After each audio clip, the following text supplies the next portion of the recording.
இந்த விதியிலிருந்து மனிதன் வெளியிலேயே வர முடியாதா? அதிலிருந்து அவன் தன்னை அறுத்து கொண்டு வெளியிலேயே வர முடியாதா? அது சிந்திக்கிறவனுக்குரிய கேள்வி, படிக்கிறவனுக்குரிய கேள்வி அல்ல.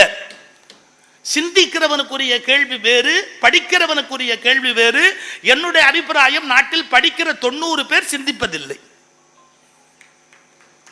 நாட்டில் படிக்கிற 90% மக்கள் சிந்திப்பதே கிடையாது. இப்ப சிந்திப்பவனுக்கு விடை வேறு, படிப்பவனுக்கு விடை வேறு. எப்படி? Best Arts College in Chennai City, Chennai College of Arts and Science, OMR Karapakam, Chennai. For more details, www.chennaiartscollege.com. செயலர் உள்ளிட்ட இலக்கிய பெருமக்கள் அனைவரையும், இந்த அவையை அலங்கரித்துக் கொண்டிருக்கிற எங்கள் இலக்கிய குடும்பத்தின் மூத்த சகோதரர் ஐயா டாக்டர் தே ஞானசுந்தரம், நீதியரசர் முருகபூபதி அவர்கள், இன்னும் வருகை தந்திருக்கிற பல்வேறு கம்ப நண்பர்கள் அனைவருக்கும் என்னுடைய பணிவன்பான வணக்கங்கள். இன்றைய தினம் கவி சக்கரவர்த்தி கம்பனுடைய பெருவிழாவிலே வினை பலன் இது குறித்து கம்பனுடைய சிந்தனைகளை பரிமாறிக்கொள்வதற்கான வாய்ப்பு வினைப்பயனால் எனக்கு கிடைத்திருக்கிறது. இதில் ஐயா சண்முக வடிவேல் அவர்கள் விட்டுட்டேன். இந்த அதுக்கு சிரிச்சவர் நான் இருக்கிறேன்னு ஒரு சிரிப்பு சிரித்து காமிச்சார். என்னை விட்டுட்டியே அப்படிங்கிறதுக்காக ஒரு சிரிப்பு சிரிச்சார். அந்த சவுண்டு காதல் அவர் இருக்கிறார் அப்படி. இதுதான் விதி. நம்முடைய கீழை நாட்டு மக்களுடைய உணர்வில் ஊறிப்போன ஒரு விஷயம் ஊழ் என்பது. முன்னை ஊழ் வாழ்விலே தொடர்ந்து வருகிறது என்கிற நம்பிக்கை அல்லது அறிவுபூர்வமான ஒரு அணுகுமுறை இஸ் வெரி லாஜிக்கல். காரணம், நான் செய்கிற ஒவ்வொரு செயலும் ஒரு விளைவை ஏற்படுத்தும். அந்த விளைவு என்பது மீண்டும் என்னிடத்தில் வேறு வகையான ஒரு கோணத்தில் வந்து சேரும். அது ஒரு விளைவை ஏற்படுத்தும். அதில் ஒரு நியாயம் இருக்கு. there is a logical approach. அதில் நாம் செய்கிற செயல்களுக்கு தொடர்பே கிடையாது அப்படின்னு சொன்னால், ஏதோ பூமிக்கு வந்தோம், நாம் சில செயல்களை செய்கிறோம், அதுக்கு முன்னையும் பின்னையும் அதுக்கு எந்த விதமான தொடர்பும் கிடையாது அப்படின்னு சொன்னால் அது சரியாக இருக்க முடியாது. இந்த விதியை பற்றிய சிந்தனையை தொடங்குவதற்கு போதே எல்லா மதங்களும், கொஞ்சம் சவுண்ட் குறைச்சி வைங்க, எல்லா மதங்களுமே உலகத்தில் விதியை பற்றி சொல்லுது. ஆனால் எல்லாம் ஒரே அர்த்தத்தில் சொல்லலை. இப்போ பௌத்த சமண மதங்களும் விதியை ஒப்புக்கொள்ளுகிறது, சைவ வைணவ மதமும் விதியை ஒப்புக்கொள்ளுகிறது, இஸ்லாம் கிறிஸ்தவ மதங்களும் விதியை ஒப்புக்கொள்ளுகிறது. ஆனால் ஒரே அர்த்தத்தில் இல்லை. எப்படி? பௌத்த சமண மதங்கள் என்ன சொல்லுகின்றன? விதி அல்லது வினை என்கிற கோட்பாடு அது வலிமையாக கர்ம வினை செயல்படும் அப்படிங்கிற அளவில் ஒப்புக்கொள்ளுகிறதே ஒழிய, அதை உறுத்து வந்து ஊட்டுவதற்கு, உன்னிடத்தில் வந்து சேர்ப்பதற்கு, அதற்கான ஒரு விளைவை உன்னிடத்தில் ஏற்படுத்துவதற்கு ஒரு பரமாத்மா, ஒரு கடவுள் என்பது அவசியமில்லை என்பது சமண பௌத்த மதங்களுடைய கோட்பாடு. அதாவது ஒரு நபர் உட்காந்துக்கிட்டு இந்த அக்கௌண்ட்ஸ் எல்லாம் பார்த்து அதன்படி உனக்கு கொடுக்க வேண்டியதை கொடுக்கறதுக்கெல்லாம் அவசியம் இல்லை அப்படிங்கிறது சமண பௌத்த மதத்தினுடைய கோட்பாடு. ஆனால் இஸ்லாம் கிறிஸ்துவ மதத்தில் எப்படின்னு கேட்டால், எழுதுறாரு ஒவ்வொரு நெல்லின் தலையில் கூட யாருக்குன்னு எழுதுறாருன்னு விதி எழுதுவதை பற்றிய குறிப்பு இஸ்லாத்திலையும் கிறிஸ்துவத்திலையும் கூட இருக்கு. ஆனால் அவங்க என்ன சொல்கிறாங்க அப்படின்னு கேட்டால், நீ முன்னாடி ஜென்மத்தில் செய்த செயல் பின்னாடி ஜென்மத்தில் அதெல்லாம் கிடையாது, ஒரே ஜென்மந்தான். அதனால் அது இறைவனாக பார்த்து எழுதுவது. இப்போ இறைவனாக பார்த்து ஒருத்தரை எம்பியாக எழுதுவார், இறைவனாக பார்த்து ஒருத்தரை எதிர்கட்சி எம்பியாக எழுதுவார், இறைவனாக பார்த்து ஒருத்தரை பார்வை இல்லாதவராக படைப்பார், இறைவனாக பார்த்து ஒருத்தரை 3 கண்ணோட படைப்பார். நோபடி கேன் கொஸ்டின் ஹிம் அப்படிங்கிறது கிறிஸ்துவ இஸ்லாமிய கோட்பாடு. லாஜிக்கலாக அதை ஏற்றுக்கவே முடியாது. இப்போ நான் ஒன்று கேட்குறேன், எனக்கு விதி எழுதுறதுக்கு அவர் யார்? Who is he? நீ பூமியில் போய் நாள்தோறும் ஒரு கூட்டத்தில் பேசி 10,000 பேர் உயிரை எடுத்து நீயும் படாத பாடுபட்டு அதெல்லாம் அவர் இஷ்டத்துக்கு அவர் எழுதுவார் அப்படின்னு சொன்னால் வாட் ரைட் ஹி ஹேஸ்? அது கடவுளாகவே இருக்கட்டுமே, அவருக்கு என்ன பெரிய அத்தாரிட்டி இருக்குது? அப்படி ஒருத்தந்தால விதி எழுது நீ கண்ணு இல்லாமல் போகிற அப்படின்னு கொடுக்க முடியுமா? அதனால் கிறிஸ்டியானிட்டி அண்ட் இஸ்லாமில் சொல்லப்பட்ட விதி என்பது லாஜிக்கலாக திங்க் பண்ணுறவங்களால ஏற்றுக்கொள்ள முடியாது. சமண பௌத்த மதத்திலையும் சைவ வைணவத்திலையும் சொல்லப்பட்டது தொடர்ச்சி இருக்கிறது, முன்னை செயலுக்கு ஏற்ற விளைவு. இப்போ நான் சம்மந்தம் இல்லாமல் ஒரு கேள்வி கேட்குறேன். கண் இல்லாமல் பிறந்தவங்க உலகத்தில் இருக்கிறாங்க, காது இல்லாமல் பிறந்தவங்க எவ்வளோ பேர் உலகத்தில் இருக்கிறாங்க, மூக்கு இல்லாமல் பிறந்தவங்க உலகத்தில் எவ்வளோ பேர் இருக்கிறாங்க, கை இல்லாமல் பிறந்தவங்க எவ்வளோ பேர் இருக்கிறாங்க, தொப்புள் இல்லாமல் பிறந்தவன் எவனுமே கிடையாது. லாஜிக்கலாக யோசிச்சு பாருங்க. அது இல்லாமல் யாராவது பிறந்திருக்கிறானா சொல்லுங்க? இந்த உலகத்தில் தொப்புள் இல்லாமல் பிறந்தவன் யாராவது இருக்கிறானா? அதுக்கு என்ன தொட்பூழ்னு பேரு? முன்னை தொடர்பு. ஊழ்னா தொடர்பு. தொட்பூழ் அப்படின்னு சொன்னா என் தாயோடு எனக்கு ஏற்பட்ட தொடர்பு, என் தாய்க்கு அவளுடைய தாயோடு ஏற்பட்ட தொடர்பு, அவளுக்கு அவள் தாயோடு ஏற்பட்ட தொடர்பு. அந்தரத்தில் என் பிறப்பு நிகழவில்லை, தொடர்ச்சியால் நிகழ்கிறது என்பதை விளக்குகிற வார்த்தை ஊழ், தொட்பூழ்னு பேர். முன்னை தொடர்பினாலே தான் நாம் வந்திருக்கிறோமே ஒழிய நம்ம சடனா இந்த உலகத்துக்குள்ள வர முடியாது. ஒரு தொடர்ச்சியின் காரணமாகத்தான் நம்முடைய பிறப்பு நிகழ்கிறது.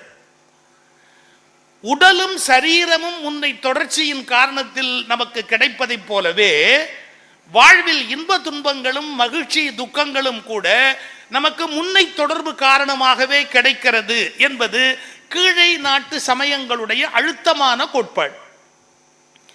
இதுல சமண பௌத்தத்துக்கும் சைவ வைணவத்துக்கும் ஒரு தகராறு இருக்குது. ஏன்னா இதை தருவதற்கு ஒரு இறை என்பது அவசியம் இல்லைன்னு சமண பௌத்தர்கள் விட்டுட்டாங்க. இதை தருவதற்குன்னு ஒரு கடவுள் அவசியம் இல்லை அப்படின்ட்டாங்க. நாம கூட அதை தருவதற்கு ஒரு கடவுளுங்கிறதுக்காக அவரை வச்சிருக்கல, அதுலேருந்து எஸ்கேப் பண்றதுக்கு மாத்திரை கொடுக்கறதுக்கு நமக்கு ஒரு கடவுள் வேண்டி இருக்குது. ஏன்னா நம்ம அயோக்கியத்தனம் பண்ண உடனே உண்டியல்ல போய் காசு போட்ட உடனே அதுக்கு வாங்கிட்டு அந்த பாவத்திலேருந்து நம்மளை காப்பாற்றுறதுக்கு ஒரு ஆள் வேண்டி இருக்குது இல்லை? நான் என்ன வேணாலும் குற்றமே பண்ணுவேன், என்ன வேணாலும் வம்பே பண்ணுவேன், என்ன வேணாலும் பாவமே பண்ணுவேன், ஏன் என் பாவத்தின் மன்னிக்க கூடாது? என்னுடைய செயல்களை எல்லாம் மன்னிச்சு எனக்கு நல்ல பிறவி கொடுக்கூடாது? நமக்கு பாவங்களை புண்ணியங்களை எழுதுகிற இறைவன்கிறது ஒரு கோட்பாடு. ஆனா அதை விட ரொம்ப முக்கியம் என்னன்னு கேட்டா அதிலிருந்து நம்மை விடுவிக்கக்கூடிய சக்தி அவனுக்கு உண்டு. அப்படிங்கிறதுக்கு நமக்கு ஒரு கடவுள் தேவைப்பட்டது. நம்ம எந்த எக்ஸ்ட்ரீமுக்கு போயிருக்கிறோம் அப்படின்னு சொன்னா, கடவுளே இந்த மண்ணுக்குள்ள மனிதனாக அவதாரம் என்று எடுத்து வருகிற போது விதி அல்லது வினை அவனுக்கும் கட்டுப்பாட்டை ஏற்படுத்தும். வைணவர்கள் அதுக்கு ஒரு டெக்னிக்கலாக ஒன்று சொல்வாங்க, அது தானே ஏறிட்டு கொண்டது, அவர் தானே தனக்குத்தானே வருவித்து கொண்டது, தானே தனக்கு அவரே வகுத்து கொள்வது அப்படின்னு சொல்லுகிறார்கள். சொல்லட்டும். ஆனாலும் கொஞ்சம் ஆழமா யோசிக்கணும். எவ்வளவு தூரத்துக்கு யோசிச்சாங்கிறதுக்கு சொல்றேன் பாருங்க. ராமாவதாரம் கிருஷ்ணாவதாரம் இந்த கதையில எடுத்துக்கிட்டீங்கனாலே விதி எவ்வளவு தூரத்துக்கு வேலை செய்யுதுன்னு அந்த கதை அமைப்பிலேயே வைத்தார்கள். இப்போ கிருஷ்ணாவதாரத்தில் நீங்க எடுத்துக்கிட்டீங்க, அது பின்னால வந்தது. ராமாவதாரம் முன்னால இருக்கு. அந்த ராமாவதாரத்தில் நீங்க எடுத்துக்கிட்டீங்கன்னா அதே பரம்பொருள் 4 பேரா பிறக்கிறார். ராமன், லக்ஷ்மணன், பரதன், சத்ருகனன் பிறக்கிறாரு. தசரதனும் மற்றவர்களும் அவனை கொஞ்சுகிறார்கள். இங்க இந்த அவதாரத்தில் 4 பேரை ஒரே ஆள் கொஞ்சி இருக்கிறார். கிருஷ்ணாவதாரத்தில் என்னடா அப்படின்னு கேட்டான், ஒரே ஆளை 4 பேர் கொஞ்சி இருக்கிறான். கிருஷ்ணனுக்கு வசுதேவர் அவனுடைய பெற்ற தந்தை, வளர்த்தது நந்தகோபர். அப்ப நந்தகோபரையும் நந்தகோபருடைய துணைவையும் வசுதேவருடைய துணைவையும் இங்கு 4 ஒருவராகவும் அங்கு ஒருவனே 4 வருகிறது. ஒரு தொடர்பு அது.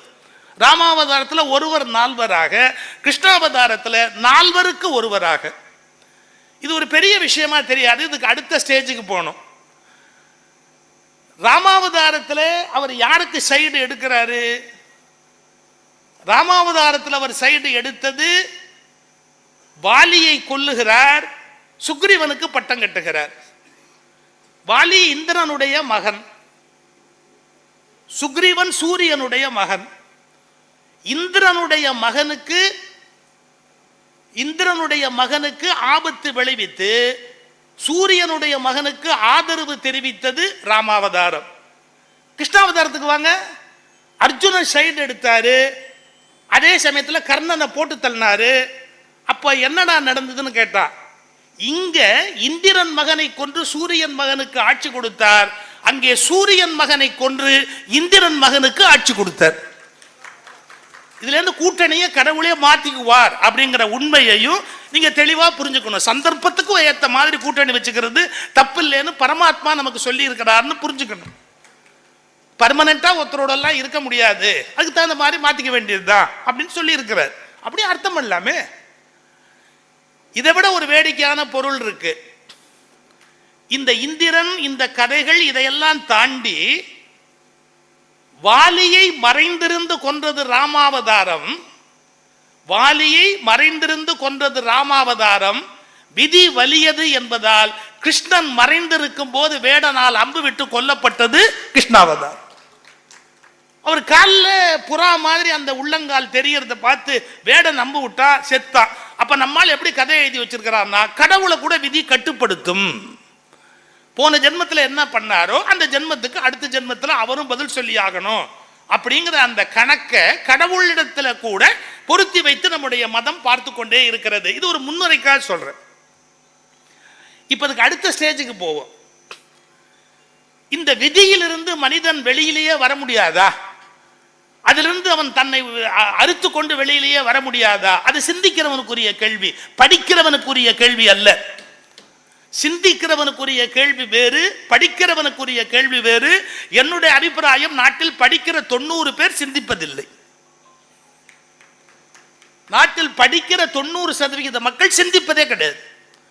இப்ப சிந்திப்பவனுக்கு விடை வேறு, படிப்பவனுக்கு விடை வேறு. எப்படி சார்? புத்தர் கடைசி காலத்துல குளிச்சுட்டு, ஆத்துல குளிச்சுட்டு நடந்து போய் ஒரு மரத்தடியில உட்கார்றார் புத்தர். அப்படி உட்காருகிற போது அவருடைய காலடி தடத்தை ஒரு ஜோதிடர் பார்க்கிறார். புத்தர் யாருன்னு அவருக்கு தெரியாது. அப்போ அவருடைய காலடி தடத்தை இப்படி பார்த்துட்டு, சாமுத்திரிகா லட்சணத்துல வல்ல ஒரு ஜோதிடர் அவர். அந்த காலை நல்லா ஊன்றி பார்த்துட்டு, இது ஒரு சக்கரவர்த்தியினுடைய காலா இருக்கணுமே, இவன் உலக புகழ்பெற்ற ஒரு சக்கரவர்த்தியா இருக்கணுமே, இந்த இடத்துல யார் வந்தா, யார் குளிச்சா, அதுக்குள்ள எங்க போயிருக்க முடியும்? ஒரு சக்கரவர்த்தியை மறைஞ்சிருக்க முடியாது, பெரிய தேர் படை குடியோடல வந்திருக்கணும்னு தேடிக்கிட்டே அந்த காலடி அப்படியே தேடிக்கிட்டே வந்தா ஒரு மரத்தடியில புத்தர் உட்கார்ந்துருக்கிறார். எது பரதேசியா உட்கார்ந்துருக்கார். அவன் ஒரு கேள்வி கேட்டான், இங்க ஒரு சக்கரவர்த்தி வந்தாரான்னு கேட்டான். எதுக்கு கேட்கிறார்? இந்த காலடி தடமெல்லாம் பார்த்தா ஒரு அரச குமாரன், அரச சக்கரவர்த்தியினுடைய காலடி. என்னுடைய கணக்குப்படி, நான் சாமுத்திரிகா லட்சணத்துல வல்லமே, அந்த கணக்குப்படி பார்த்தா இது ஒரு அரசகுமாரனுடைய காலமைப்பு. அவர் இங்க வந்துட்டு போனாரான்னு கேட்டார். புத்தர் சிரிச்சுக்கிட்டே சொன்னார், ஒரு காலத்துல நான் ராஜகுமாரன் தான், நானும் ஒரு பெரிய ராஜ்யத்துக்கு தலைவன் தான். இப்ப இதெல்லாம் நான் நம்ப மாட்டேன். நீ இப்ப பரதேசியா உட்கார்ந்துருக்கிற கோலத்துல, ஆனா நீ ராஜகுமாரன் ஒன்று சொன்னா நான் எப்படி நம்புறதுன்னு. அதுக்கு புத்தர் ஒரு அழகான ஆன்சர் சொன்னார். என்ன? விழிப்புணர்வு அடையாத வரையில் ஒருவன் விதிக்கு கட்டுப்பட்டவன், விழிப்புணர்வு பெற்ற மாத்திரத்திலேயே விதி அவனுக்கு கட்டுப்பட்டதுன்னு. விழிப்புணர்வு பெறாத வரையில் ஒரு மனிதன் விதிக்கு கட்டுப்பட்டவன். அவேர்னஸ், அந்த விழிப்புணர்வு பெற்ற மாத்திரத்திலேயே விதி அவனுக்கு கட்டுப்பட்டது. நான் விழிப்புணர்வு பெறுவதற்கு முன்பு ராஜகுமாரன், விழிப்புணர்வு பெற்ற பிறகு இந்த நிலையில் இருக்கிறேன். இந்த வேறுபாட்டை நீ புரிந்து கொள் அப்படின்னார். அப்ப அவன் சொன்னா, என் சாஸ்திரத்தெல்லாம் தீய வச்சு கொளுத்துறதா, நான் படிச்ச இந்த வித்தையெல்லாம் தீய வச்சு கொளுத்துறதா? அவசியம் இல்லை. அது ஓரளவுக்கு உண்மை என்பதையும் மறுக்க முடியாது, ஆனால் அது நிலைத்த உண்மை அல்ல என்பதும் மறுக்க முடியாதுன்னார். இந்த புரிதல் தான் சார் சமுதாயத்தில் பல பேருக்கு ஏற்படவில்லை. விதி என்பது உண்மை, அதில் எந்த விதமான சந்தேகமும் கிடையாது. ஆனால் அது முடிவான உண்மை அல்ல, நிலைத்த உண்மை அல்ல, அது மாறுதலுக்கு உட்பட்டது. இதை நோக்கிய பயணம் வாழ்க்கையில் நமக்கு இருக்கணும். It is a truth but not the ultimate truth. அதுதான் அதுக்கான முடிவு அப்படின்னு விதியை நம்ம சொல்ல முடியாது. ஒரு எல்லை வரையில் அது உண்மையா தெரியும். இந்த ஜோக் சொல்ல முடியாது. அதாவது நமக்கு வேற ஒண்ணுமே வழி தெரியலன்னு வச்சுங்க, கடைசியா பழிய தூக்கி போடுறதுக்கு விதி தான் பெஸ்ட். இதுதான் ஃபைனலான விஷயம். வேற எதுலையும் நம்ம ஒன்றும் பண்ண முடியாது அப்படின்னா. அவருக்கு ஒரு பாட்டி இருந்தாங்களாம். நிஜமா இருந்தாங்களா? அவங்க 95 வயசுக்கு அப்புறம் போயிட்டாங்களாம். அப்படி போனதுக்கப்புறம் துக்கம் விசாரிக்கிறதுக்கு எல்லாம் வருவான் பார்த்தீங்களா? அது மாதிரி துக்கம் விசாரிக்கிறதுக்கு அன்னைக்கு விட்டுருங்க, அன்னைக்கெல்லாம் முடிஞ்சு போச்சு. எழுத்த வீட்டுக்காரன் மறுநாள் காலையில் வர்றான். ஏன்னா சில பேர் குளிக்கிறதுக்கு முன்னாடி யாராவது செத்து போனால் துக்கம் கேட்க வரமாட்டான். மறுநாள் குளிக்கிறதுக்கு முன்னாடி வந்து கேட்டுட்டு போனால் தான் வசதி அப்படின்னு மறுநாள் குளிக்கிறதுக்கு முன்னாடி துக்கம் கேட்கறதுக்கு வர்றான். இவர்கிட்ட கேட்டிருக்கிறான், பாட்டி என்ன பண்ணுச்சு? உண்மையில யோசிச்சு பார்த்தா ஒன்றும் பண்ணல. 95 வயசில் போகிறதுக்கு என்ன பண்ணணும்? ஒன்றும் பண்ணலை. இருந்தாலும் நெஞ்ச வலிக்குதுன்னு சொன்னா, நீங்கள் என்ன பண்ணீங்க? நாங்கள் என்ன பண்ணோமா? உடனே ஒரு காரை வச்சுக்கிட்டு தஞ்சாவூர் பெரிய ஆஸ்பத்திரி கூட்டு போகலான்னு. நீ எல்லாம் படித்தவனா? அவன் கேட்குறான், நீ எல்லாம் படித்தவனா? 95 வயசில் தஞ்சாவூர் போகிற வரைக்கும் தாங்குமா? உள்ளூரில் ஒரு டாக்டர் இருக்கார், அவர்கிட்ட காட்டணுங்கிற அறிவு இல்லை. இப்படி பாட்டியை கொன்னுட்டீங்களேன்னா இவர் நினச்சானா, சரி இபி கோலை புக் பண்ணாமல் நம்மளை விடமாட்டான் போல் இருக்குமே, என்ன பண்ணுறது அப்படி. அவன் போயிட்டான். அடுத்தாம்பில் ஒருத்தன் வந்தான், பாட்டி என்ன பண்ணிச்சு? நெஞ்ச வலிக்குது. என்ன பண்ணீங்க? தெருக்கோடியில் ஒரு டாக்டர் மாற்றிட்டார். தெருக்கோடியில் ஒரு டாக்டர், அவரை போய் பார்க்கலாம் அப்படின்னு போனேன். அவன் கேட்டான், படிச்சவனா நீ? தெருக்கோடி டாக்டர் யமனுக்கு ஏஜென்சி எடுத்திருக்காய, நீ போய் அவங்ககிட்ட காட்டி பாட்டியை கொன்னே போட்டிய. ஸோ இன்னைக்கு நம்மளை அரெஸ்ட் பண்ணாமல் விடமாட்டாங்கன்னு முடிவு பண்ணிட்டார். எப்படி? தெருக்கோடி டாக்டர்கிட்ட காமிச்சு பாட்டியை கொன்னே போட்டீங்களே அப்படின்னு. மூணாவதா ஒருத்தன் வந்தான், பாட்டி என்ன பண்ணுச்சு? ஒன்றும் பண்ணல. இப்போ அதுக்கு மேலே நம்ம எப்படி ப்ரொசீட் பண்ணுவோம்? பாட்டி என்ன பண்ணுச்சு? ஒன்றும் பண்ணல. அப்புறம் எப்படி போச்சு? விதி.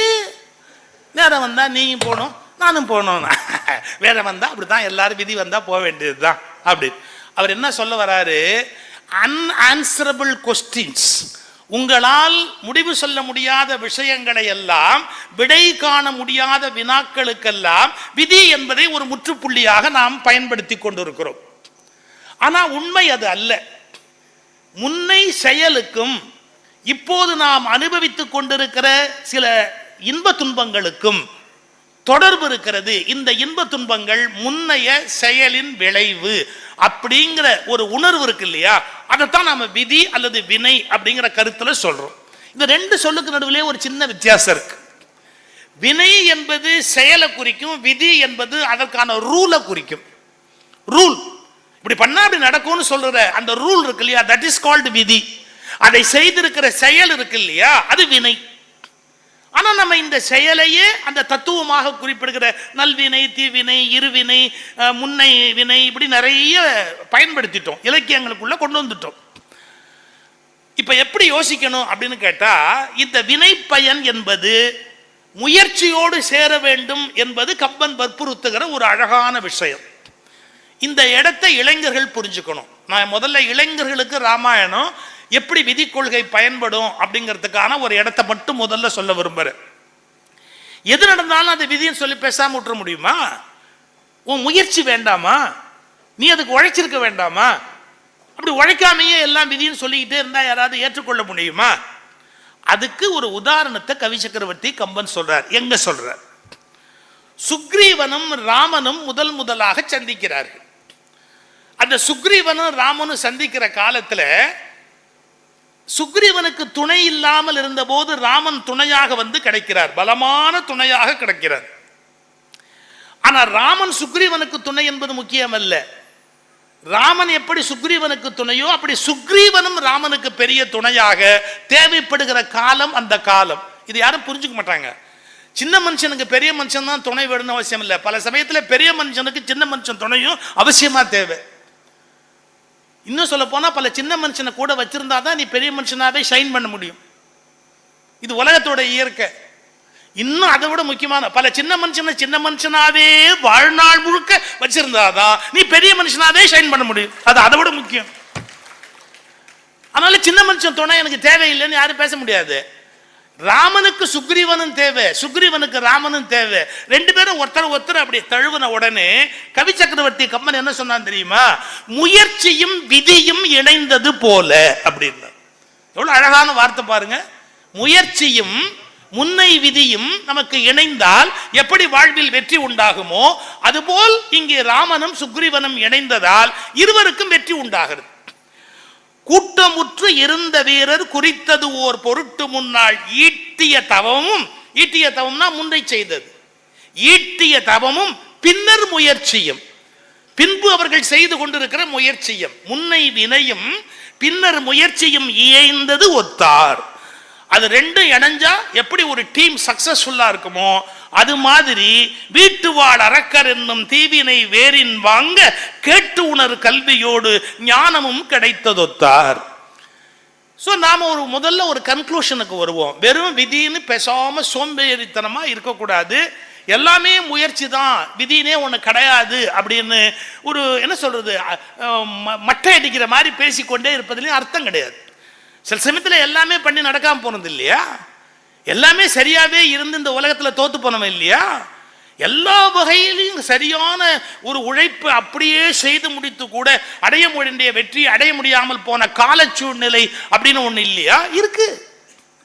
ஆனா என்ன கணக்கு சொல்றாங்க பெரியவங்க, நீ எல்லா முயற்சியும் பண்ணி இந்த காலத்துல தோத்து போனாலும் இந்த முயற்சியின் கணக்கை பிரபஞ்சம் வரவு வைத்துக் கொண்டு அடுத்த வேலையை தொடங்குகிற போது இதை உனக்கு சேர்த்து கொடுக்கும். இதுதான் ரொம்ப முக்கியம். இப்ப அது உடனடியா பலன் தராட்டியும் பரவாயில்லை சார், இப்ப அது எந்த விதமான பலனும் தராம இருக்கலாம். ஆனா அது பின்னாளில் நீ முயற்சி ஒரு காரியத்தை தொடங்கும் போது சில சமயம் உழைப்பே இன்றி கூட உனக்கு ஒரு வெற்றியை தரும். ஏன்னா அது முன்னாடி நீ அதுக்கு உழைச்சிருக்கிற, அதுக்காக நீ பாடுபட்டிருக்கிற, அதனுடைய பலனை இப்போது அது கொடுத்து கொண்டு இருக்கு. அப்போ முதல்ல கம்பனுடைய கருத்து போக்கு எப்படி இருக்கிறது அப்படிங்கிறத பார்க்கிறோம். சரி, விதியை ஒத்துக்கொண்டு கம்பன் பேசிய இடங்கள் இருக்கு, விதி எப்படி பணி செய்கிறது அப்படின்னு சொல்றதுக்கான இடம் இருக்கு. உங்களுக்கு அந்த காட்சியை நினைவு ஊட்டினா புரிஞ்சுக்குவீங்க. ராமனுக்கு பட்டாபிஷேகம் இல்லைன்னு சொல்லிட்டாங்க. பட்டாபிஷேகம் இல்லைன்னு சொன்ன உடனே ரொம்ப கோபம் வருது லக்ஷ்மணனுக்கு. இது என்ன நியாயம், கொடுக்க வேண்டியவனுக்கு கொடுக்க வேண்டிய ஆட்சியை கொடுக்கலையே அப்படிங்கிற ஒரு வருத்தம் வருது லக்ஷ்மணனுக்கு. அப்போ கண்ணோ பின்னான்னு திட்டுறான், அப்பா உட்பட எல்லாரையும் உட்பட அவன் தனா பின்னான்னு திட்டுறான். அம்மா கைகையை திட்டுறான். அப்ப ராமன் அவனை சமாதானப்படுத்துறான். டே என்னடா இப்படி பேசுற, கோபமா பேசுற, ஒரு நதியில தண்ணீர் வரலன்னு சொன்னா அது நதியோட தப்ப, ஒரு நதியில தண்ணீர் வரலன்னு சொன்னா மழை பெய்யாம இருக்கலாம், மலையிலேருந்து தண்ணீர் வராம இருக்கலாம். அப்ப யாருடைய பிழை? நதியின் பிழை என்று நரும் புனல் இன்மை. நதியில தண்ணி வரலன்னா நதியை கோச்சுக்க முடியுமா? அற்றே பதியின் பிழை என்று யாரு தசரதனுடைய தப்புன்னு நினைக்கிறியா? கிடையாதுடா. எங்கேயாவது இவ்வளவு அன்பு காட்டுற அப்பா திடீர்னு கூப்பிட்டு ஆட்சி உனக்கு இல்லை வெளியே போ காட்டுக்கு போன்னு சொல்லுவாரா? பதியின் பிழை என்று பயந்து நம்மை புறந்தாள் மதியின் பிழை என்று. நம்மளை வளர்த்து ஆளாக்குனாலே அம்மா கைகேயி, அவளுக்கு திடீர்னு புத்தி கோளாறு இப்படி வருமா? அவ இந்த வார்த்தையை சொல்வாளா? மதியின் பிழை என்று மைந்த விதியின் பிழை. இது விதியினால ஏற்பட்டது, நீ இதற்கு என்னை வெகுண்டது. சார், இந்த டாக்டர்ஸ் என்ன பண்ணுவாங்க, சில நேரத்தில் எந்த மருந்தும் கொடுக்க முடியலன்னா ஸ்லீப்பிங் டோஸ் போட்டுருவாங்க. வேற எந்த மருந்தும் ஒர்க் அவுட் ஆகல, அவருக்கு என்ன பண்றது, இப்போதைக்கு பெயின் தெரியாமல் இருக்கணும், அந்த பெயின் தெரியாமல் இருக்கிறதுக்கு ஒரு செடக்டிவ் இன்ஜெக்ஷன் தூக்கி போட்டு விட்டுருவாங்க. அதை போட்டாச்சுன்னு சொன்னால் அந்த வலி தெரியாது. அது மாதிரி இந்த விதிங்கிற வார்த்தை இருக்கு பாருங்க, நமக்கு பல தோல்வியின் வலி தெரியாதபடி காப்பாற்றக்கூடிய மிக வலிமையான செடக்டிவ் இன்ஜெக்ஷன். அது என்ன பண்றது, எல்லாம் பண்ணிட்டோம், ஆனால் விதியை ஒன்றும் பண்ண முடியாது பார்த்தீங்களா அப்படின்னு. நம்ம லெவலுக்கு நம்ம எல்லாம் பண்ணிட்டோம், ஆனால் நமக்கு நேரம் சரியா வரல, அதோட முடிஞ்சு போச்சு. ஸோ அந்த விதியின் பிழை என்பது ஆறுதலுக்கான ஒரு வார்த்தையாக பயன்படுத்தப்படக்கூடியது. ஒருவரை அமைதிப்படுத்துவதற்காக பயன்படுத்துவதற்கு உரிய அருமையான ஒரு சொல்லாக அது கருதப்படுகிறது. இதுக்கேண்டா நீ கோவப்படுற, என்னை நீ வெகுண்டது, அந்த அந்த பாடம் மேல அப்படி கொஞ்சம் கொஞ்சமா வரும். ரமண மகரிஷி ஒரு வார்த்தை சொல்றாரு, நீ என்னை முயன்றாலும் நடப்பது தான் நடக்கும், நடக்காதது அப்படின்னு முடிவு பண்ணிட்டா அது என்னை முயன்றாலும் நடக்காது, இதுல நீ ஏன் பெருசா வருத்தப்பட்டுக்கிற அப்படின்னு ஒரு கேள்வி கேட்பார். அது ஞானம் வருவதற்கான ஒரு வழி. சரி, நம்ம என்ன முயற்சி வேணாலும் பண்ணாலும் நடக்கிறது மட்டும்தான் நடக்குமே ஒழி, அதுக்கு மேல ஒன்றும் நடக்காது அப்படின்ற ஒரு முடிவுக்கு வருவதற்கு துணையா இருக்கும். மன அமைதி, மன ஆறுதல், விடை காணாத வினாக்கள், அதற்கு விதி என்பது துணையா இருக்கும். அதை காட்டுகிறார். ராமன் ராஜ்யத்தை இழந்துட்டான். இழந்த ராமன் தன்னுடைய தாயாரை போக்குறான். அப்படி பார்க்க போகும்போது அவனுக்கு விதி நிற்கிறது என்று கம்பன் பாடுகிறார். எப்படி போறாரு அந்த இடம்லாம் உங்களுக்கு தெரியும். குழைக்கின்ற கவரியின்றி கொற்றவன் குடையும் இன்றி இழைக்கின்ற விதி முன் செல்ல. விதி முன்னாடி போகுதான். இழைக்கின்ற விதி முன் செல்ல. பின்னால அப்படியே நெஞ்சில் அடிச்சுக்கிட்டு ஒண்ணு போகுது. தர்மம் பின் இறங்கி ஏக.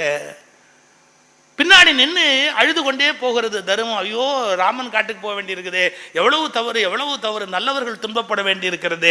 அந்த கருத்துல குழைக்கின்ற கவரியின்றி கொற்றவெண் குடையுமின்றி இழைக்கின்ற விதி முன் செல்ல தர்மம் பின் இறங்கியேக மழைக்குன்ற மனையான் மௌலி கவித்தனன் வரும் வரும் என்று தழைக்கின்ற உள்ளத்தாள் முன் ஒரு தமியன் சென்றான். தனி ஆளா போய் நிற்கிறார் ராமன். இது ஒரு நேரேட்டிவ் டிஸ்கிரிப்ஷன். ராமன் எப்படி வந்து நின்னாருங்கிறத சொல்றது. இந்த இடத்துல எப்படி நிறுத்திட்டு இப்ப ராமனுக்கு விதி அப்படின்னு எழுதுறாரு கம்பன். விதி முன்னாடி போகுதுன்னார். நீங்க யுத்த காலத்துல வந்து படிச்சா ஒரு பியூட்டி இருக்கும். அதுல என்னன்னா கும்பகர்ணனுக்கு விதின்னு சொல்லுவாரு கவி சக்கரவர்த்தி கம்பன். நல்ல கவனிக்கணும்.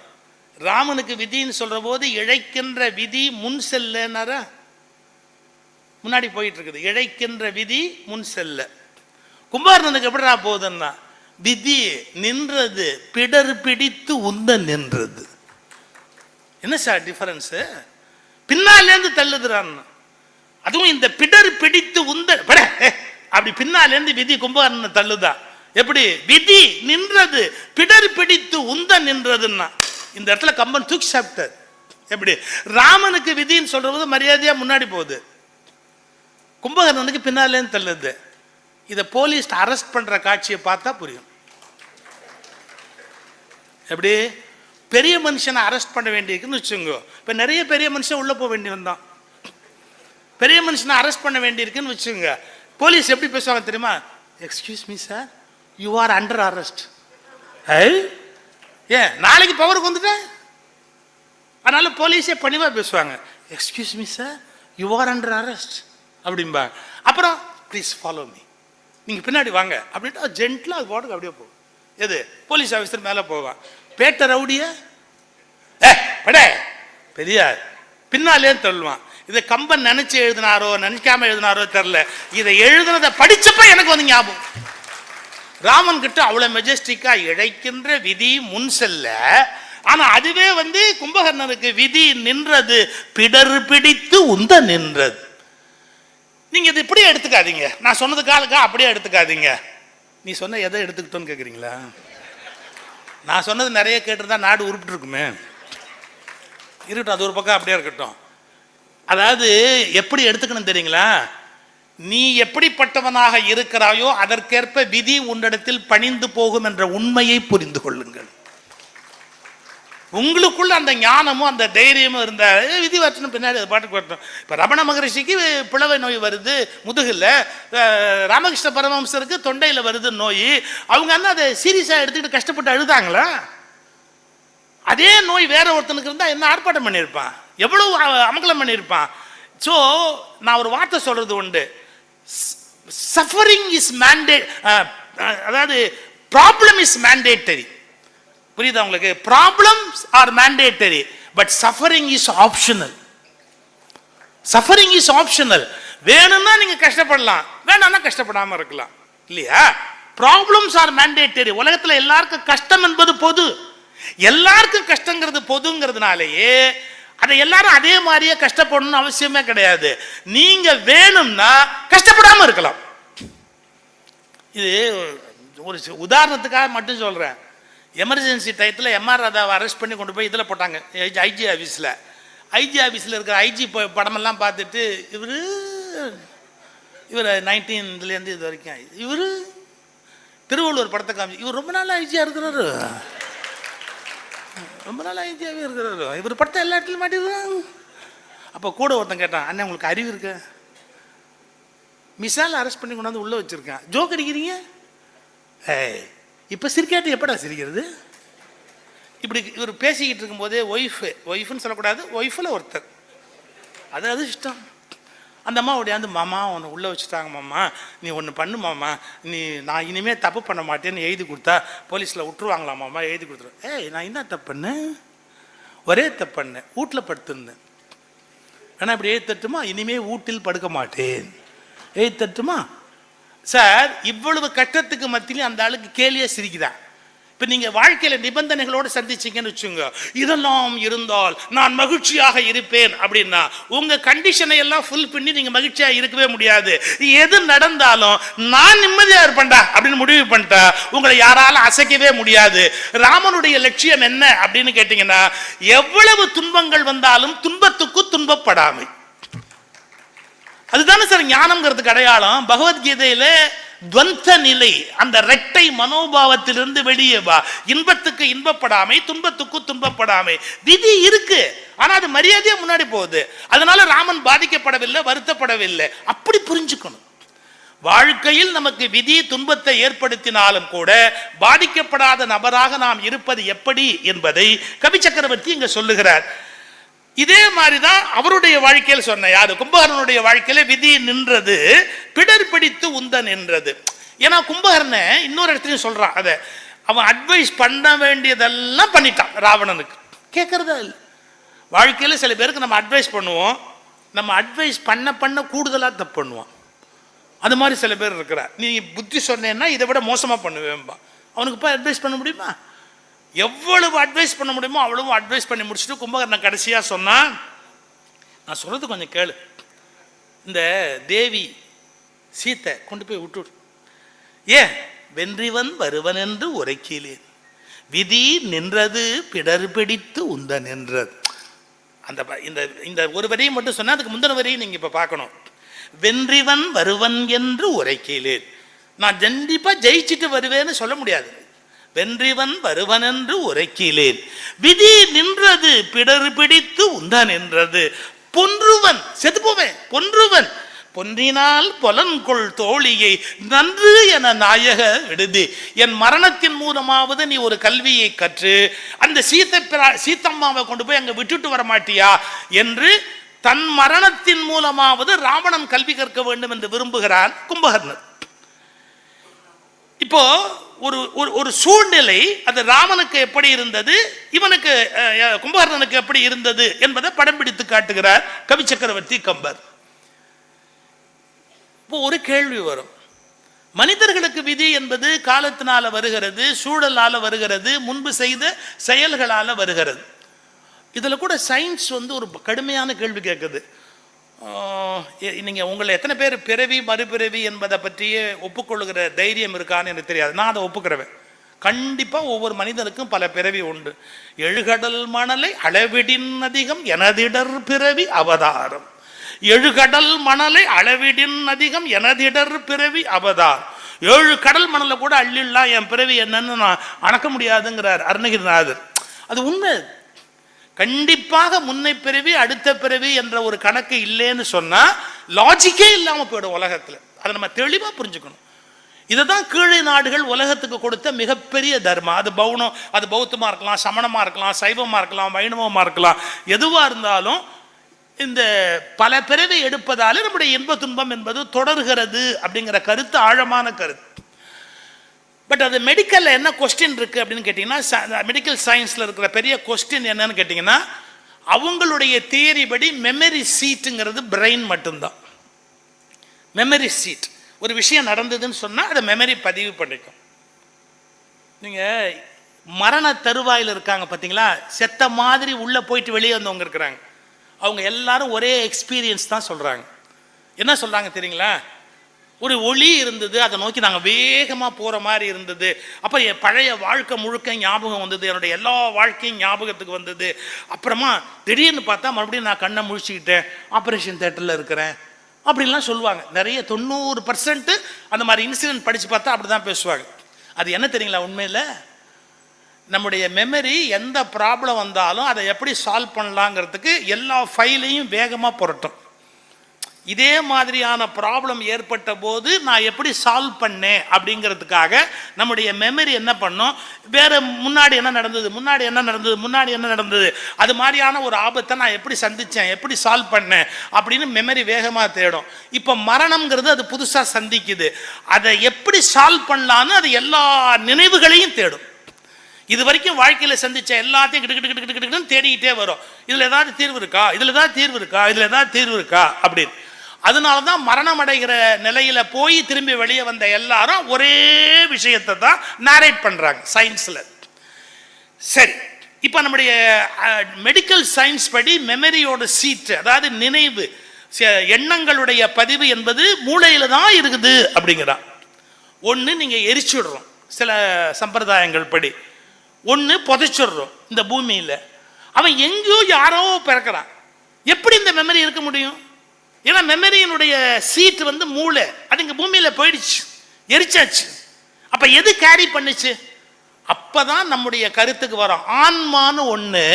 அந்த ஆன்மா ஒரு மெமரி சிப்புக்குள்ள எப்படி எல்லாத்தையும் உள்ள வச்சிருக்கோமோ, இப்போ இத்தனை ஜிபின்னு சொல்லி ஒரு சிப்ல வச்சிருக்கிறோம். அதே மாதிரி போன ஜென்மத்தில் அதுக்கு முந்தின ஜென்மத்தில் எல்லாம் பண்ணதை எத்தனை ஜிபியா இருந்தாலும் அதை ஒரு சின்ன சிப்பா உள்ள வச்சுக்கக்கூடிய சக்தி அந்த ஆன்மாவுக்கு இருக்கு, அது வச்சிருக்கு. அதனால்தான் அது அடுத்த உடம்பு போய் உட்கார்ந்த உடனே தன் இயல்புக்கு ஏற்ற விஷயங்களை அது தேடுகிறது.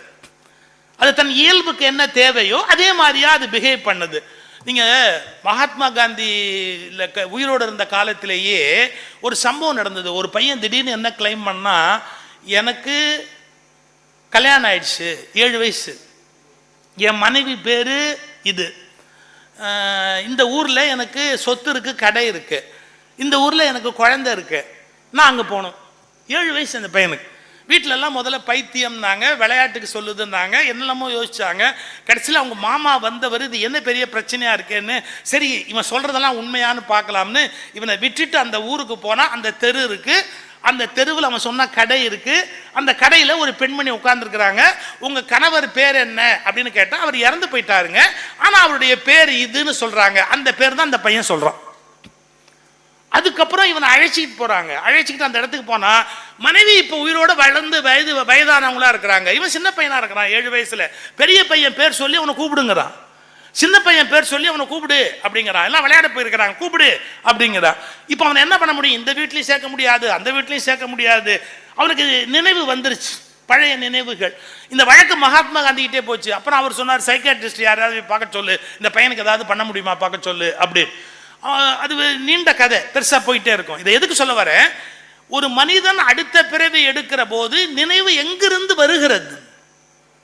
இதை எப்படி சொல்றாங்கன்னா, சில விஷயங்கள் நம்முடைய ஜீன்ல ப்ரோக்ராம்டு, நம்முடைய டிஎன்ஏ, நம்முடைய மரபு வழி வருகிற மரபணு இருக்குது இல்லையா, அதுல ப்ரோக்ராம், அதுலேயே உட்காந்துருக்கும். அந்த கணக்கு அடுக்கி வச்ச கணக்குலேயே அது கரெக்டாக உட்காந்துருக்கும். இந்த மாதிரி விஷயத்துக்கு இப்படி தான் பிஹேவ் பண்ணுவோம், ஏன்னா இந்த மரபுல வந்திருக்கிறோம், நம்ம இந்த மாதிரி செய்தியை இப்படித்தான் ரியாக்ட் பண்ணுவோம், ஏன்னா நம்ம அதையே ரொம்ப காலமா செய்து பழகி இருக்கிறோம். இந்த மாதிரி விதி என்பது பெருவாரியா ஒவ்வொரு சந்தர்ப்பத்தில் ஒவ்வொரு இடத்துல வேலை செய்யும். ரைட், ரொம்ப முக்கியம். விதி எதை வாகனமாக பயன்படுத்தி கொண்டு வேலை செய்யும்னு கேட்டான். அது எக்ஸிகியூஷனுக்கு வரணும் இல்லை, செயலுக்கு வரணும் இல்லை. இதை ஒன்றை புரிஞ்சுக்கிட்டா நம்ம வாழ்க்கை நல்லா இருக்கும். விதி எந்த வழியாக வாழ்க்கையில் உங்களுக்கு செயலுக்கு வரும்னு கேட்டான். விதி உங்கள் கோபத்தின் மூலம்தான் உங்கள் வாழ்க்கையில் தலையிடும். நம்ம கோபப்படுறோம் பார்த்தீங்களா, கோபப்படுற போது சில வார்த்தை சொல்லுவோம் பார்த்தீங்களா, அது வழியாக தான் அது செயல்பாட்டுக்கு இறங்க வரும். ஸோ முனிவர்களும் ஞானிகளும் அந்த கோபத்தை அப்படியே கண்ட்ரோல் பண்ணிக்கிட்டே போக போக போக என்ன ஆகும்னா, அவங்க விதி இருக்கும் ஆனால் செயல்படாமல் இருக்கும். நீங்கள் கேட்பீங்க, அது எப்படி சார் விதி உள்ளே இருக்கும் ஆனால் செயல்படாமல் இருக்கும்னு? இப்போ சில பழைய நாகரிகங்களை தோண்டி எடுக்கிற போது சில விதைகளை எடுக்கிறாங்க. பெரிய ஆச்சரியம், அந்த விதைகள் எல்லாம் 1000, 2000, 3000 வருஷத்துக்கு முந்தினதுன்னு சொல்றாங்க. ஆனா அந்த விதைகளை இப்ப முளைக்க போட்டா முளைக்குது, அந்த விதைகள் இப்ப முளைக்குது. அப்போ ஒரு விதைக்குள்ள தான் என்ன தாவரம் என்ற பதிவு உள்ள இருக்கு. விதை உறக்கம் என்று சொல்லப்படுகிற முறையில் அது உறங்கி கொண்டே இருக்கு. மறுபடியும் வாய்ப்பு கிடைச்ச உடனே அது முளைக்க ஆரம்பிச்சிருது. அதே மாதிரி நம்முடைய மனதில் பல எண்ணங்கள், நாம் பட்ட கோபதாபங்கள், காமம், விகாரம், பகை, இவையெல்லாம் உள்ள தங்கி இருக்கு. அது ஒரு குறிப்பிட்ட காலத்தில் அப்படியே வெளிப்படும். வாரியார் இந்த விதியை விளக்குறதுக்கு ஒரு இடம் விளக்குவார். அதாவது லக்ஷ்மணன் சூர்பனகையோட மூக்க அறுத்தான் பார்த்தீங்களா, அந்த அந்த மூக்க அறுத்த கதையை சொல்லிட்டு வாரியார் பழைய ஜென்மத்தை நினைவூட்டுவார். திருப்புகள் அந்த பாட்டு வருது, வீடனுடைய மூக்க, அந்த சூர்பனகை மூக்கறிந்தவன் அப்படின்னு அந்த இடம் வருது பார்த்தீங்களா. அதுக்கு விளக்கம் சொல்ற போது வாரியார் சொல்வார், போன ஜென்மத்தை நினைச்ச உடனே பாசம் வரும், இந்த ஜென்மத்தை நினைச்ச உடனே கோபம் வரும் அப்படின்னு அந்த கதைக்கு ஒரு விளக்கம் சொல்வார். அப்போ மனிதர்கள் கோபப்படுகிற காலத்தில் அவர்களுடைய விதி மேலோங்கி நிற்கிறது. கப்பன் சொன்னதெல்லாம் இருக்கட்டும், நம்ம லைஃபுக்கு ஒரு முக்கியமான மெசேஜை உள்வாங்கணும்னா நாம் சௌக்கியமாக இருக்கலாம். என்ன, நமக்கு இம்சை பண்ணுற சில பேரோட நம்ம ரொம்ப நாள் இருக்க வேண்டியிருக்கும். நமக்கு இம்சை பண்ணுற சில பேரோட, நான் ரொம்ப ஜாக்கிரதையாக சொல்கிறேன், நம்ம ரொம்ப நாள் இருக்க வேண்டியிருக்கும். அதெல்லாம் கரெக்ட் பண்ண ட்ரை பண்ணக்கூடாது, அதெல்லாம் மாற்றக்கூடாது, அதுக்கு திட்டக்கூடாது, சண்டை போடக்கூடாது.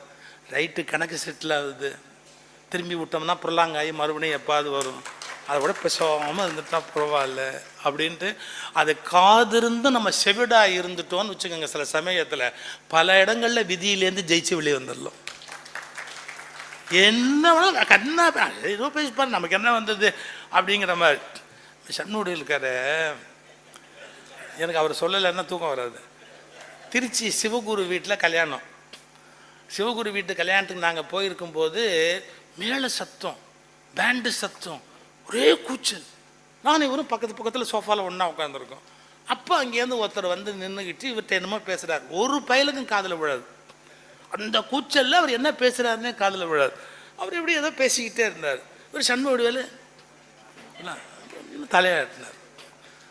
நான் அவர் போன உடனே கேட்டேன், நான் அவர் ரொம்ப உரிமையாக எப்போவுமே விளையாடுவேன் அவர்கிட்ட மட்டும். ஓய், அவர் என்ன பேசினார்னு நீர் தலையாட்டினீர், அவர் என்ன பேசுனது காதில் கேட்காது. உம்மை பக்கத்தில் உட்கார்ந்தது எனக்கே காது கேட்கல. உம்மை காதை விட எந்த இளங்காது, உமக்கு ஏஜென்ட் காது, என் காதிலே உழலை. என்ன பேசினாருன்னே உழலை. நீர் இன்னமும் மண்டே இப்படியே ஆட்டிக்கிட்டே இருந்தீர். என்ன சமாஜ் ஒரு வார்த்தை சொன்னார் சார். அவரை பார்த்தா நல்லவராக தெரியுது, கெட்ட வார்த்தை சொல்லியிருக்க மாட்டார். அவரை பார்த்தா நல்லவர் மாதிரி தெரியுது, கெட்ட வார்த்தை சொல்லியிருக்க மாட்டார். ஆனால் நமக்கு என்ன நஷ்டம், நானும் தலையத்திலே ஆடிட்டேன் அப்படின்ற. எனக்கு வாய் சும்மா இருக்குமா? திருமண வீட்டில் வாழ்த்து சொல்கிற போது இந்த சம்பவத்தையே சொன்னேன். இவர் எப்படி இருக்கார் பாருங்கள், இது மாதிரி இருக்க கற்றுங்க, யார் என்ன சொன்னாலும் சிரிச்சுக்கிட்டே தலையாட்டிருங்க, நிம்மதியாக இருக்கலாம். அதுவும் கல்யாணம் ஆகிறவங்க முக்கியமாக இதை கவனிச்சுக்கணும் அப்படின்னு நான் வாழ்த்து சொன்னேன் சார். முடிஞ்ச உடனே அந்த ஆள் மறுபடியும் அந்த மஞ்சப்பையை தூக்கிக்கிட்டு இவர்கிட்ட வந்து சொல்கிறாரு, யாரோ உங்களை தொந்தரவு பண்ணாங்கன்னு நினைக்கிறேன், யாரோ உங்களை வந்து இந்த மாதிரி தொந்தரவு பண்ணாங்கன்னு நினைக்கிறேன். இவர் அப்பவும் மண்டையாட்டுறாரு. நான் வேடிக்கைக்கு சொல்லலை, நான் ஆங்கிலத்தில் 2 வார்த்தை இருக்குது சார், ரெஸ்பாண்ட் அண்ட் ரியாக்ட் அப்படின்னு 2 வார்த்தை இருக்குது. லைஃப்பில் ரெஸ்பாண்ட் பண்ண பழகணுமே ஒழிய ரியாக்ட் பண்ண பழகக்கூடாது. ரெஸ்பாண்டுங்கிறது என்ன, ரியாக்டுங்கிறது என்ன அப்படின்னா, இப்போ ஒய்ஃபே வந்து சில விஷயம் சொல்கிறா, அப்படியே பாட்டுக்கு சொல்லிட்டே இருந்தான்னு வச்சுங்க. இப்போ என்ன பண்ணுங்கிற, வாங்கிட்டு வரணும் அவ்வளோதானே, சாயங்காலம் வரத்துக்குள்ளே உனக்கு வேணும் அவ்வளோதானே, வந்துடும், அவ்வளோதான். இப்போ வந்து சொல்கிறிய, காலையே சொல்லியிருந்தா என்ன, அதெல்லாம் என்ன, கடைசி நிமிஷத்தில் சொல்கிறவளுக்கு தான் மனைவினே பேர். ஷி ஹாஸ் எவ்ரி ரைட்டு, அவளுக்கு அந்த அதிகாரம் இருக்குது அவளுக்கு. இப்போ நம்ம ரியாக்ட் பண்ணணும்னு வச்சுங்க ஒவ்வொரு ப்ராப்ளத்துக்கும், அதுக்கு முடிவே இல்லாமல் போயிடும். ரெஸ்பாண்ட் பண்ணணும். இந்த விதியை சமாளிக்கிறது இதே டெக்னிக் தான். நமக்கு ஒரு துன்பம் வருகிற போது நம்ம உடனே என்ன பண்ணுறோம், எனக்கு யார் துன்பம் பண்ணானோ அவனுக்கு நான் ஏன் துன்பம் பண்ணக்கூடாது, இந்த நினைப்பு வருது இல்லை, அவனுக்கு நான் ஏன் துன்பம் பண்ணக்கூடாது அப்படின்னு நினைக்கிறேன் பாருங்க. அதுக்கு பதிலாக எப்போவோ ஏதோ நான் தப்பு பண்ணியிருப்பேன், அதனால எதோ பரவாயில்ல, இப்போ என்ன கெட்டு போச்சு, அவங்க பண்ணா பண்ணிட்டு போகிறாங்க, அது நமக்கு இது இப்படியே இருக்கட்டும். ராமனுக்கு கைகேயை கெடுதல் பண்ணலையா, ஏத்துக்கலையா? எத்தனை பேர் ராமனை விட ஒரு சிறந்த மனிதனை உலகத்தில் பார்க்க முடியுமா? அவருக்கு அவ்வளவு பேர் தொந்தரவு பண்றாங்க, எப்படி அவரால் அக்செப்ட் பண்ணிக்க முடியுது? தாய் தீயள் என்று நீ துறந்த என் தெய்வமும் மகனும் தாயும் தம்பியும் ஆம்பரம் தருக, தீயள் என்று நீ துறந்த என் தெய்வமும் தம்பியும். கைகேயை விட ராமனுக்கு கெடுதல் பண்ணிருக்க முடியாது வேற யாரும் ஒருத்தர். ஆனா கோவப்படலையே, அக்செப்ட் பண்ணிக்கிறாரு. அப்ப என்ன அர்த்தம், முன்னை வினைப்பயனால் இவள் இந்த செயலில் ஈடுபட்டாள், அதுக்கு நான் பெருசா ரியாக்ட் பண்ணி இப்போ ஒன்றும் ஆக போறது இல்லை, அவளை திட்டுவதாலேயோ கோவப்படுவதாலேயோ எந்த விதமான பயனும் இல்லை, நான் அதை அக்செப்ட் பண்ணிக்கணும். இந்த உணர்வு வாழ்க்கையில வந்து மிகப்பெரிய மேன்மையை உண்டு பண்ணும். புத்தர்கிட்ட ஒருத்தன் என்ன பண்ணா, ஒரு தடவை காரி துப்பிட்டேன், மூஞ்சி மேலே காட்டி துப்பிட்டேன், ரொம்ப கோவத்தில். அவர் துணியால் அப்படி தொடச்சிக்கிட்டு நீ இன்னும் ஏதாவது சொல்ல விரும்புகிறாயான்னு கேட்டார். எப்படி? நீ இன்னும் ஏதாவது சொல்ல விரும்புகிறாயா? அப்ப பக்கத்திலேயே ஆனந்தர்னு ஒரு சிஷ்யர், புத்தருக்கு ஆனந்தர்னு ஒரு சிஷ்யர் பக்கத்துல நிற்கிறார். ஒன்று நல்லா தெரிஞ்சுக்கோங்க, எப்பவுமே என்லைட்டன்ட் சோலுக்கு பக்கத்திலேயே முட்டாள் நிற்பான். என்லைட்டன்ட் சோலுக்கு கூடவே நிற்பான் பாருங்க, அடி மடையனா இருப்பான். அவன் அவர்கிட்ட அந்த பெற வேண்டிய ஞான கீற்று ஒளியை பெற்றிருக்கவே மாட்டான், கூடவே இருப்பான். ஆனந்தர் கோபமா கேட்டான், அவன் எச்ச துப்புறான் மூஞ்சியில, அவனை பார்த்து இன்னும் ஏதாவது சொல்ல விரும்புகிறாயா, என்கிட்ட விடுங்க அவனை, அவனுக்கு எப்படி பதில் சொல்லணுமா நான் சொல்றேன் அவனுக்கு. புத்தர் சொன்னாரு, ஆனந்தா அப்படி வா. அவர் கோபத்தில் என்னை திட்ட நினைத்தார், அதற்கான வார்த்தைகளை தேடினார். அந்த கோபத்தை வெளிப்படுத்தக்கூடிய சொற்கள் எந்த மொழியிலும் இல்லை, மொழிகள் வறுமையானவை. எப்படி? மொழிகள் வறுமையானவை. அவர் கோபத்தை வெளி பேசுகிறவர்கள் பேசுவார்கள், ஆனால் அவர்களது மனசாட்சியே அவர்களை குத்திக் கொண்டே இருக்கும். அவர்களுக்கு மிக நன்றாக தெரியும் நாம் தேவையில்லாமல் ஒரு நல்ல ஆத்மாவை காயப்படுத்துகிறோம் என்பது அவர்களுக்கு கண்டிப்பாக புரியும். அந்த மனசாட்சி கொல்லாம கொல்லும். ராத்திரி எல்லாம் அவனால் தூங்க முடியல.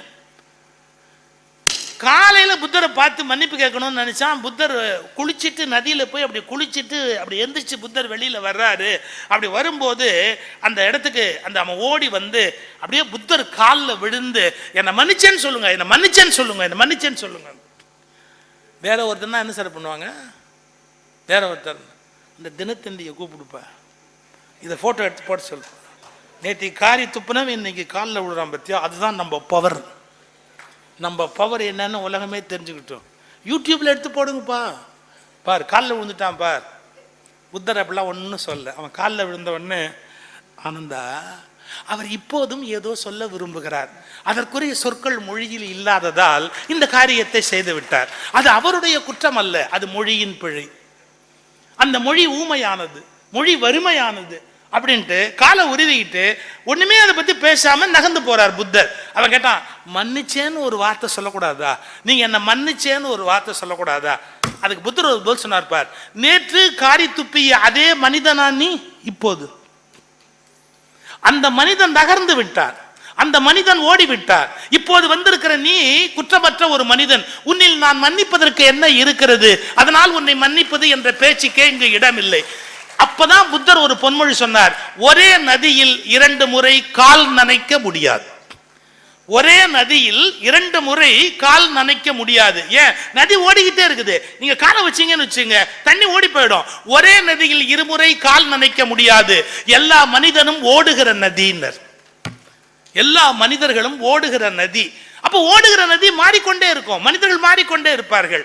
பெர்னாஷா ஒரு வார்த்தை சொன்னார் சார், உலகத்திலேயே அறிவாளி என் டெய்லர்னா. ஏன்? அவன் தான் அப்பப்ப என்ன அளவு எடுக்கிறான், மற்றவனா எப்பவோ எடுத்த அளவு வச்சு என் உயிர் எடுக்கிறான், இவன் ஒருத்தன் தான் என்ன அப்பப்ப அளவு எடுக்கிறான். பெர்னாஷாவுடைய வார்த்தை. இப்ப ராமாயணத்துல நம்ம புரிஞ்சுக்க வேண்டியது என்ன? பட்டம் கிடைக்க வேண்டிய ராமனுக்கு கிடைக்கவில்லை, காடு போகாமல் நாட்டில் ஆள வேண்டிய ராமனுக்கு அந்த நாட்டில் ஆள முடியவில்லை. போன இடத்தில் வந்த பிறகும் சீதைக்கு மிகப்பெரிய அக்னி பிரவேசம் என்ற துன்பம் வருகிறது. எது நடந்தாலும் ரியாக்ட் பண்ணி பகை பண்ணி கோபதாபங்களுக்கு உட்படுகிற போது, சாபங்களை கொடுக்கிற போது விதி தொடர்ந்து விடுகிறது. நீங்க உடனே சாபத்தை கொடுத்துட்டீங்கன்னா விதியை தொடர்ந்து விடுகிறது. அந்த நேரத்தில் நீங்க சாபத்தை கொடுக்கறத நிறுத்திட்டு இது விதி அப்படின்னு ஏற்றுக்கொள்ள தொடங்கினா விதி நின்று விடுகிறது. விதியை நிறுத்துகிற கலையைத்தான் ஞானிகள் நமக்கு கற்றுக் கொடுக்கிறார்கள். விதியால் துன்பப்படுகிற கலையை அஞ்ஞானிகள் நமக்கு கற்றுக் கொடுக்கிறார்கள். விதியில் இருந்து விலகி நிற்கிற கலையை நம்முடைய ஞானிகள் கற்றுக் கொடுக்கிறார்கள். ரியாக்ட் என்பதை நிறுத்திவிட்டு ரெஸ்பாண்ட் என்கிற ஆங்கிளுக்கு போகிற போது விதி நின்று விடுகிறது என்பதை விளக்குவதுதான் ராமனுடைய பர்சனாலிட்டி. அது ராமனுடைய அந்த தோற்றத்தின் அடையாளம். இதை மிக அழகாக கவி சக்கரவர்த்தி கம்பன் படம் பிடித்து காட்டியிருக்கிறார் என்பதை சொல்லி இந்த வாய்ப்பை வழங்கியமைக்கு நன்றி பாராட்டி வணங்கி விடைபெறுகிறேன். நன்றி.